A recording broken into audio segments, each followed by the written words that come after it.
Shayx Muhammad Sodiq Muhammad Yusuf iqtiboslari.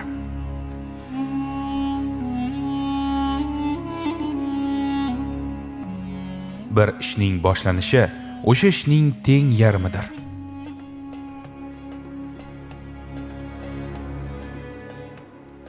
Hech qachon birovga loy chaplashga urinma. Otgan loying unga tegmasligi mumkin, lekin seni qo'ling ifloslanganicha qoladi.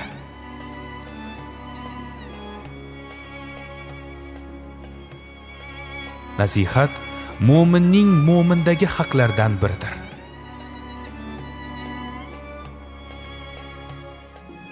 Yerda yurib borar ekansan, kekkaymagin, takabbur qilmagin. O'zingni qancha yuqori olsang ham yerni ham tesha olmaysan, toqqa ham yeta olmaysan. O'zingni ja katta ovorma. Yerni teshib kirib keta olmaysan, bo'ying tog'dan baland bo'lib ketmaydi. Hech kim emassan o'zi. Shuning uchun gerdaymagin. O'zingni bilgin, qadringni bilgin, kamtar bo'lgin. Gunoh qilish juda yomon narsa. Ammo gunohim kechirilmaydi deyish undan katta gunoh.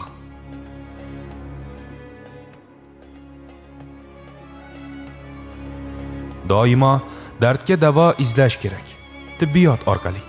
Ana unaqa buzg'unchi folbin jinkashlar orqali emas.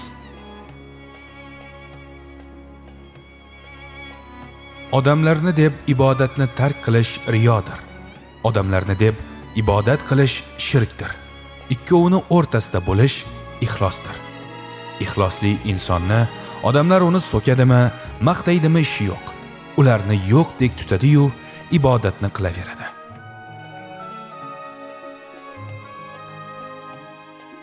Suhbatlarimiz chiroyli bo'lishi mumkin, lekin shu gap gapligicha qolsa, buni nima foydasi bor? Gapirish uchun sabab bo'lish kerak. Undan foyda olish yoki u ila zararni daf qilish ko'zlanishi lozim.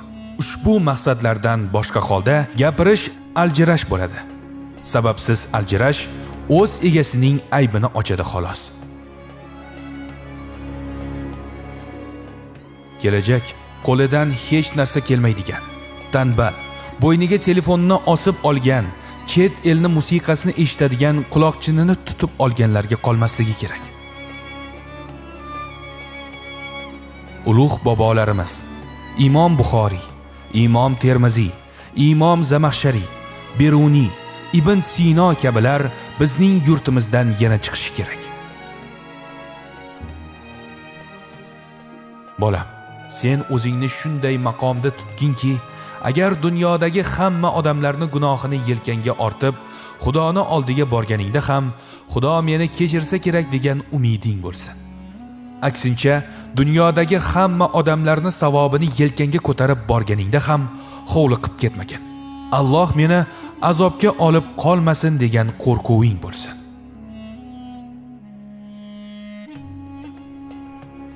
Mo'min musulmon yaxshilik ishlarni qilishda doimo o'zidan ustun turgan kishilarga qarash kerak. Pastda turganlarga emas.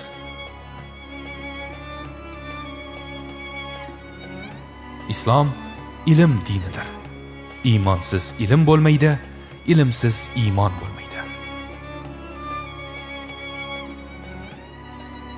Fizika bo'lsin, kimyo bo'lsin, jo'g'rofiya bo'lsin, tarix bo'lsin, kompyuter bo'lsin, nima bo'lsa bo'lsin.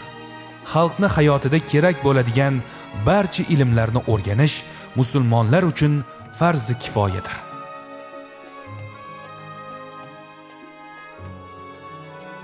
Mo'min musulmon o'zining kiyimi bilan, o'zini pok tutishi bilan, xatti-harakati bilan insoniyatning eng go'zal nuqtasiga aylanishi payidan bo'lishi kerak.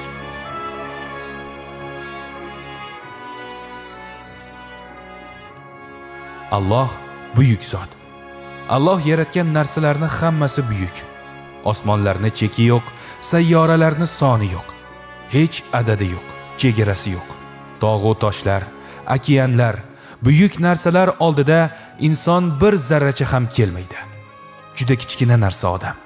Lekin shu kichikligi bilan Allohni zikr qilishida Alloh uni eslaydigan baxtga sazovor.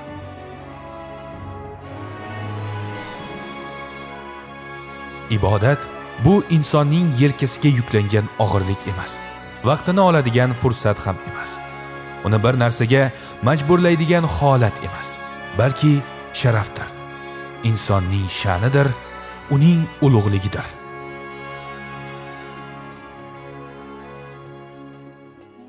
Siz azizlardan ushbu satrlarda biror yaxshilik topsangiz, Allohdan deb, xato va nuqsonlar bo'lsa, kamina xodimingizdan deb bilishingizni umid qilaman.